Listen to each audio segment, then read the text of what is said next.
Welcome back here this week in pro football here on JAKIB Sports. I see on the stream is Pat Ryan. I wonder if that's the old Jets quarterback, Pat Ryan.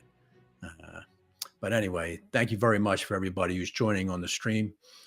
Thank you very much for viewing here. Sal Powell with a great segment there. He thinks we're in for a close game. He thinks we're in for a close game. I don't think it's going to be that as close as Sal thinks.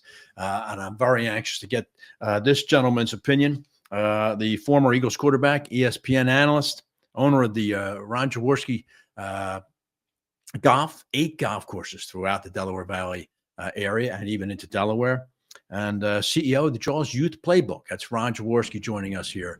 Ron, how you doing? I'm doing great, Pat. How are you? All right, Ron, thanks very much for joining me and taking the time. Always a pleasure. Great to follow Sal. Yeah, that's right. And I want you to one-up him. I want you to one-up him. It's a hard act to follow. You know, if anybody could do it. Anybody could do it. I know it's you. All right. 25 years, Sal and I, head-to-head. The matchup show was fabulous.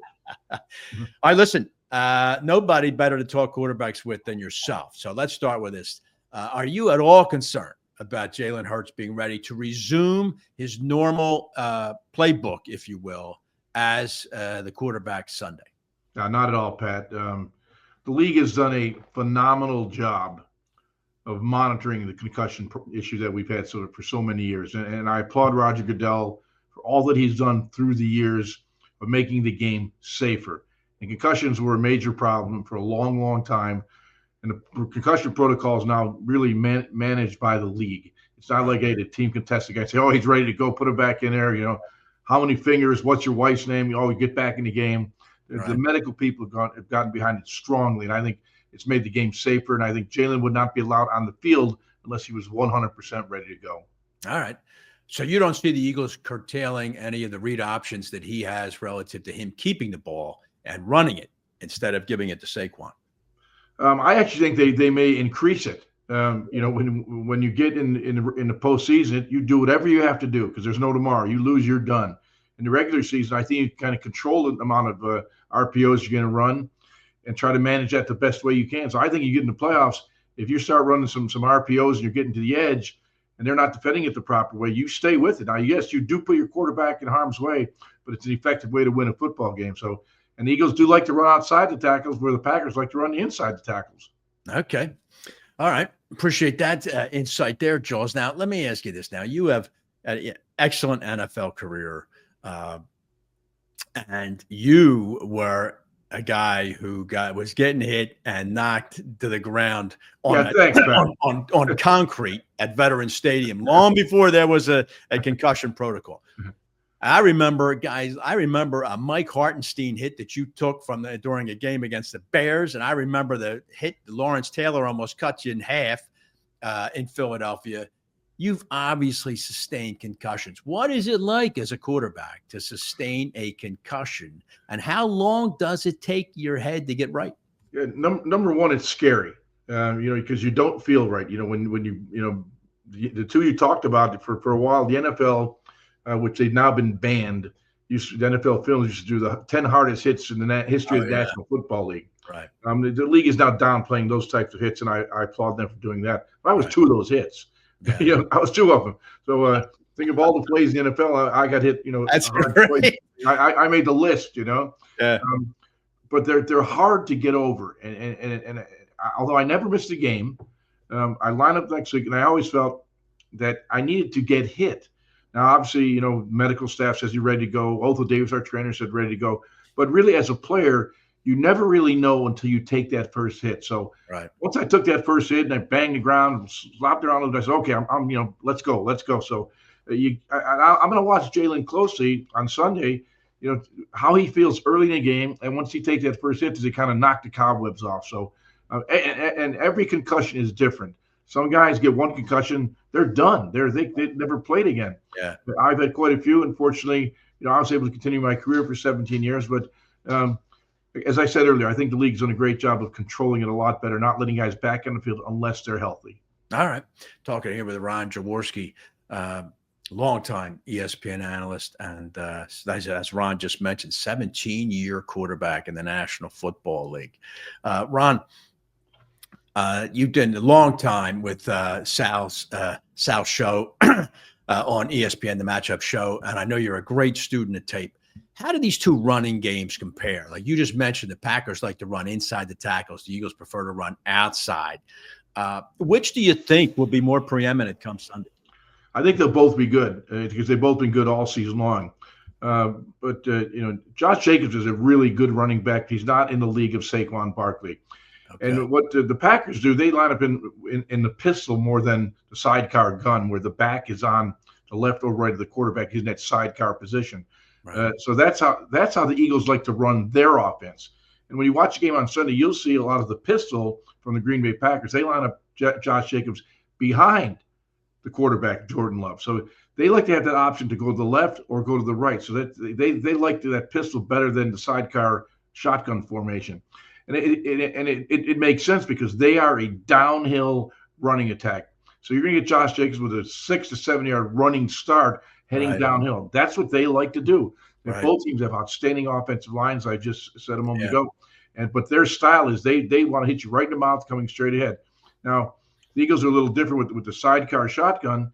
They like to get to the edge of the defense, and they got very mobile, athletic offensive linemen, so they can do that. But the key to that has always been Jalen Hurts holding the backside. You can't over pursue the way the Eagles run their stretch game because the backside, and Jalen is such an effective runner once he gets to the edge. So it'll be interesting. It's one of the keys to watch early. Will they run some RPOs early and have have Jalen keep the ball and make sure he can let the defense know, okay, Jalen's all right. We're going to run him outside. So we're not just going to hand the ball off and tap the running back on the butt and say, hey, go get him. He's always going to be that threat to get outside. So I think early in the game, you'll see some of those RPOs by the Eagles. All right. I've often thought, Jaws, that Saquon would be even better if he ran out of the eye. Because if he had that head of steam, boy, I think he could really do some damage there. But as you mentioned, you're using the term sidecar. It hasn't exactly been a failure this year. Saquon Barkley can run out of any formation. He can run the old single wing in from Notre Dame and back. That's fair. What makes him so special, and I've kind of compared him. People ask me about running backs. So that I did a lot of Vikings games when I was doing Monday Night Football with Adrian Peterson, so I got to know Adrian Peterson pretty well. And I studied him coming out of college, and he had great lateral agility. And I thought that was what made him. Yes, he was a powerful runner, but he had lateral agility, and so. Because of him, whenever I look at the college kids, I look and say, oh, is he ready for the pros? Because lateral agility is so critical. Saquon Barkley has incredible lateral agility, not that straight ahead speed. You'll see more Josh Jacobs straight downhill, as I said a moment ago. When you watch Saquon, he's got the ability to stick that foot in the ground and bounce left or right. And that's what makes him so difficult because NFL defensive backs like to slow their feet and break down. Linebackers at the NFL level like to slow their feet and break down. Defensive linemen, same thing, slow their feet and break down. When you've got a guy like Saquon Barkley, he makes them miss by the lateral agility. He avoids the contact. It's amazing. The majority of his yards have come before contact this year. Yeah. Most guys talk about yardage after contact. He's had runs 30, 40 yards. He still hasn't gotten touched. I know, right? Well, Sal mentioned that at length in his segment about how the Eagles' offensive line, and it's amazing, Ron. It's just year after year after year. Jeff Stoutland, the job he does on that offensive line. And those guys for the most part, stay healthy through all 17 games. It's amazing because they're out there every play getting smashed into, and yet that Eagle offensive line, near perfect. Yeah, you're really 100% right. It kind of bugs me, right about this time of year now, coaches getting fired, GMs are getting fired. And I would tell somebody, well, if you're gonna run your football team, look how Howie Roseman builds his football team. Yeah. How he's the architect of this team. And for years, and I've said it going back to when Howie first came to town, and I was watching him build his team, he believes in the trenches, the offensive linemen and defensive linemen. Hey, we're going to talk about the prima donna quarterbacks and A.J. Brown, the great receiver he is, and Devontae Smith and all the receiving talent they have.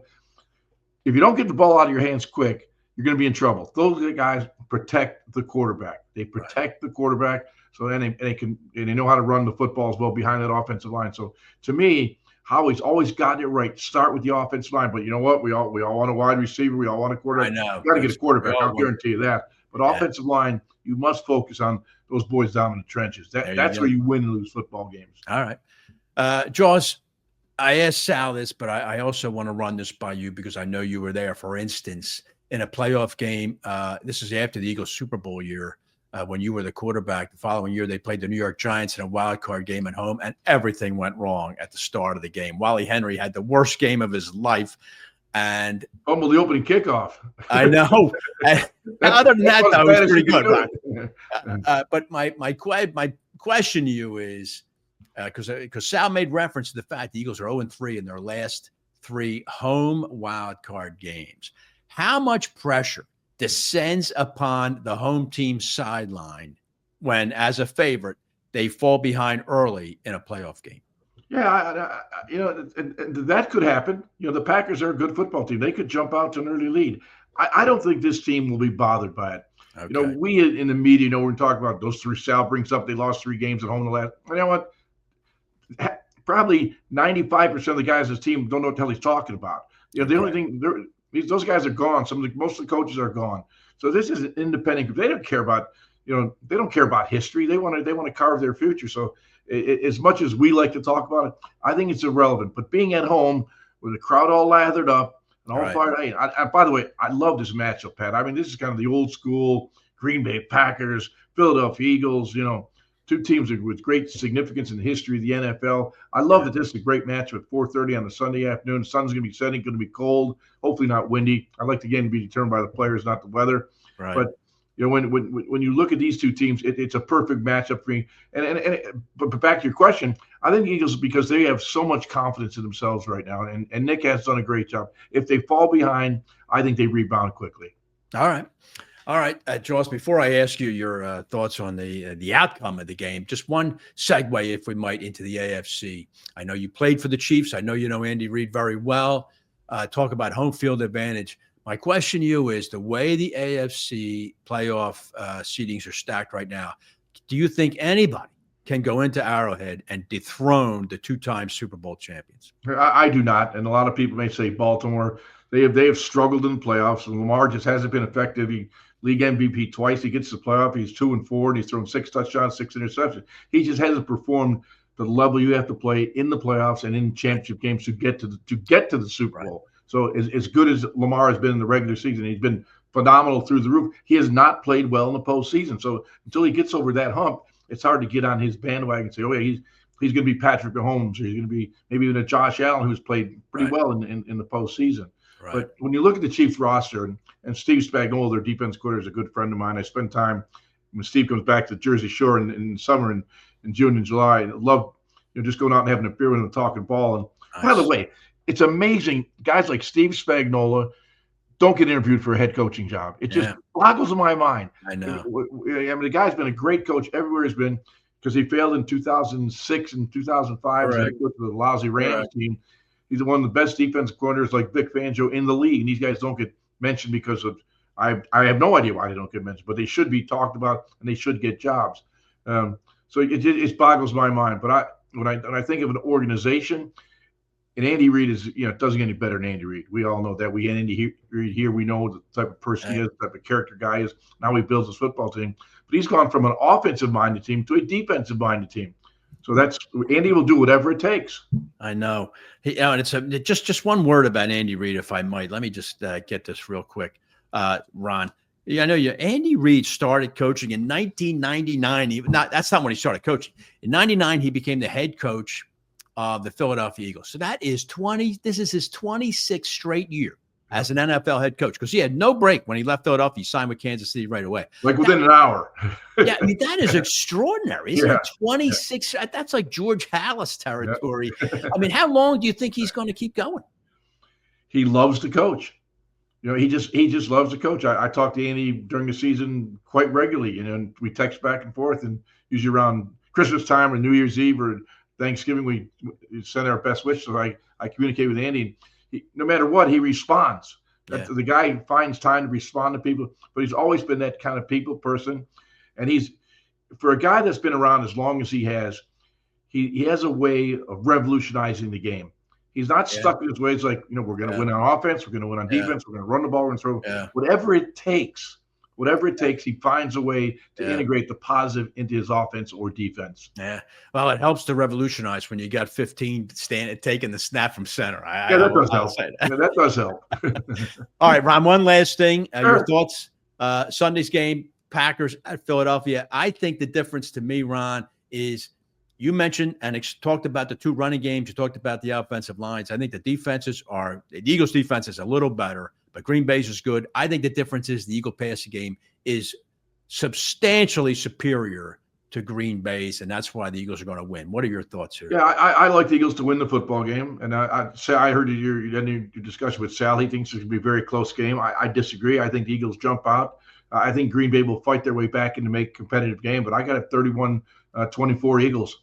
All right. So you see a higher scoring game. Okay. I do. The conditions are going to be good. It's not going to be a windy day. Right. As a quarterback, you always look at the weather.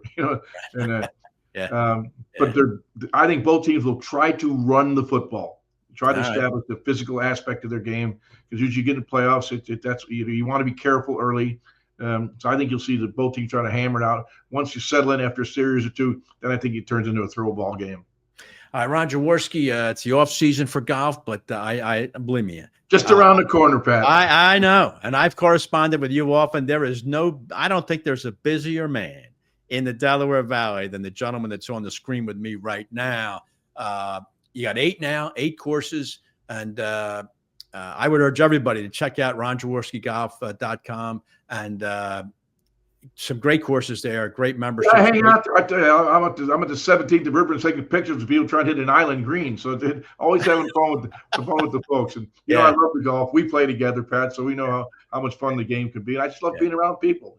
I love my football work and I love the golf business. But quite honestly, my wife and my son now run the golf company because I'm making sure my handicap stays as low as I can possibly keep it. Well, way to go. Way to turn it over and let the kid. I've met your son. He's really good, really sharp. And I wonder how Dad, though, isn't perched over his shoulder like 4 hours a day, though. I don't know. I'll have to ask him. You may not like the answer. Or I may not like the answer. Yeah, that's right. Well, listen, I really appreciate you taking the time, Ron. Thanks very much. Some great insight. And I wish you all the best. Wish you well. And especially in the coming golf season, all the best on all 8 of your courses. And look forward to getting out there with you again. All right. Let's do it again Super Bowl week. All right. Thanks very much, Ron. Thanks, Pat. All right. The great Ron Jaworski joining me there. Real student of the game, Ron. Real student of the game. Sampai used to talk about him and his film study. It's really legendary. All right. Listen, when we get back for another first-time guest here on This Week in Pro Football, that's Pete Dougherty from the Green Bay Post-Gazette. We're going to talk Packers-Eagles from a Packers perspective. We'll do that next year to wrap it up on This Week in Pro Football.